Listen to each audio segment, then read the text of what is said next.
Hey everyone, welcome back to my new recipe video.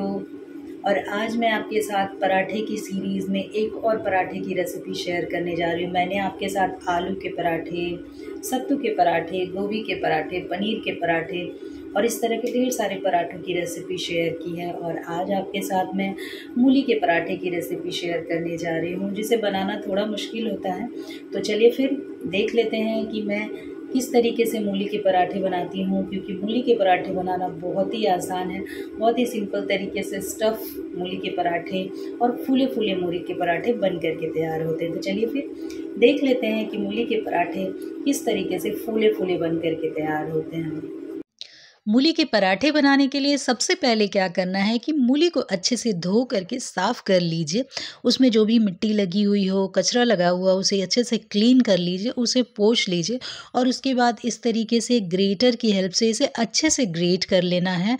बिल्कुल बारीक वाले से ना करें, नहीं तो आपके जो पराठे हैं वो बिल्कुल मेसी से बनेंगे, मैदा जैसे बनेंगे, आटे की तरह बन के तैयार होंगे। तो उसमें जो थोड़ी मोटी वाली होल होती है उससे हमें ग्रेट कर लेना है। तो ये देखिए, मैंने सारे मूली को अच्छे से ग्रेट कर लिया है। थोड़ी मोटे वाले से करेंगे तो उसके चंक्स जब मुंह में आते हैं पराठों के साथ तो बहुत ही अच्छे लगते हैं खाने में। तो इस तरीके से मूली को अच्छे से ग्रेट कर लेना है।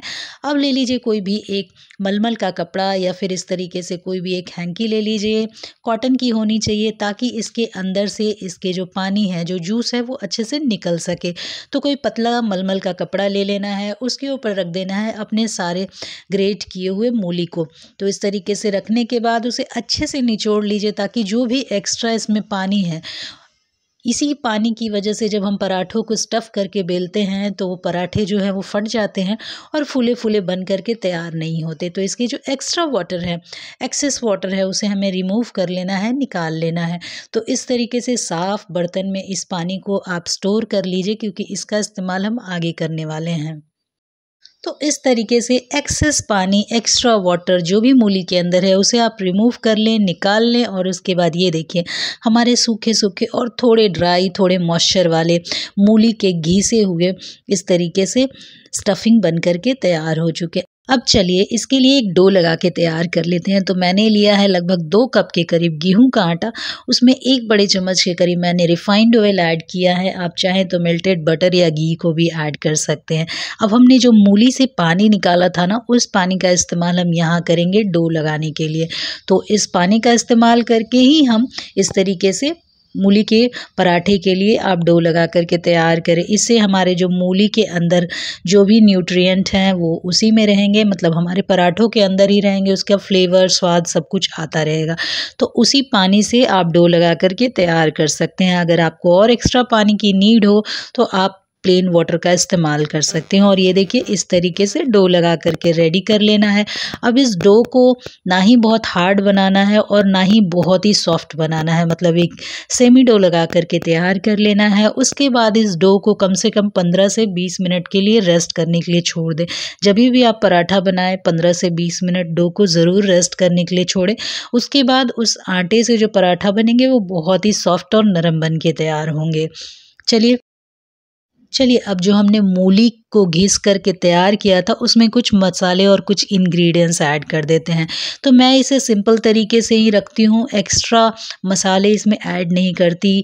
फ्लेवर के लिए स्वाद अनुसार नमक डालती हूँ और साथ में बारीक चॉप किए हुए हरी मिर्च का इस्तेमाल करती हूँ।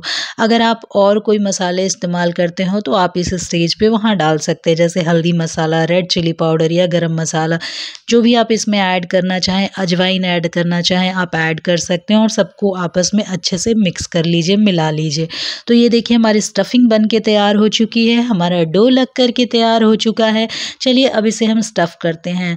साइड बाय साइड आप पैन को कुकटॉप के ऊपर रख दीजिए ताकि आपका पैन भी अच्छे से गर्म हो जाए। अब इस तरीके से एक बड़ा सा पेड़ा लेंगे, उसके अंदर इस तरीके से कैविटी बनाएंगे, होल बनाएंगे। और ये देखिए, हमारी जो मूली की स्टफिंग है उसे इस तरीके से भर लीजिए। तो ये देखिए, मैंने अच्छा खासा स्टफिंग भरा है, लेकिन फिर भी हमारे जो पराठे हैं वो फटेंगे नहीं, क्योंकि हमने इसके अंदर का एक्सेस वाटर निकाल दिया है, जिसकी वजह से हमारे पराठे बिल्कुल परफेक्ट बन करके तैयार होंगे।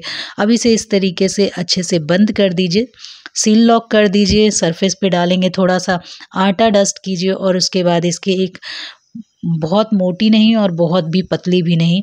एक पराठा हमें बेल करके तैयार कर लेना है। तो इस तरीके से एक पराठा हम बना करके तैयार कर लेंगे।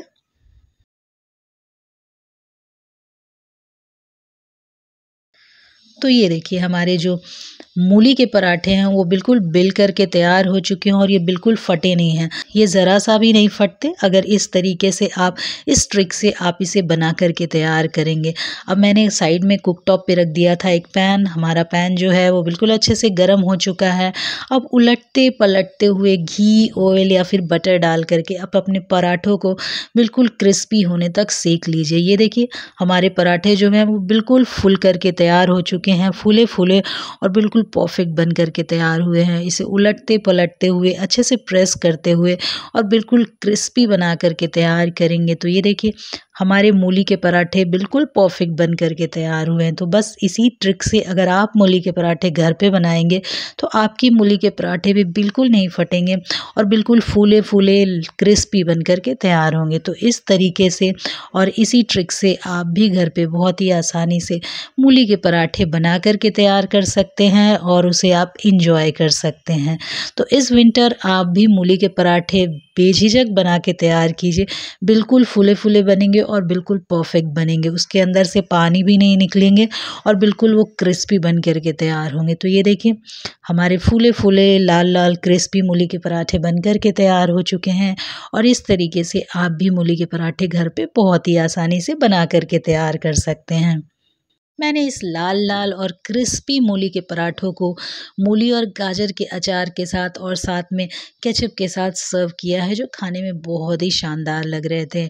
आप चाहें तो साइड में दही के साथ इसे सर्व कर सकते हैं, हरे धनिया की चटनी के साथ इसे सर्व कर सकते हैं या फिर किसी भी सब्ज़ी के साथ आप इसे सर्व कीजिए। ये बहुत ही शानदार लगती है खाने में, बहुत ही ज़्यादा यमी लगती है और बिल्कुल क्रिस्पी रहती है काफ़ी देर तक और खाने में भी बहुत शानदार लगती है। तो इस तरीके से आप भी घर पे बहुत ही आसानी से सिंपल इंग्रेडिएंट्स के साथ 2 से 4 इंग्रेडिएंट्स के साथ फूले-फूले मूली के पराठे, गोभी के पराठे, आलू के पराठे, पनीर के पराठे बनाइए, खाइए और एंजॉय कीजिए। रेसिपी अच्छी लगी हो तो लाइक कीजिए, शेयर कीजिए और मेरे चैनल को सब्सक्राइब करना बिल्कुल ना भूलें।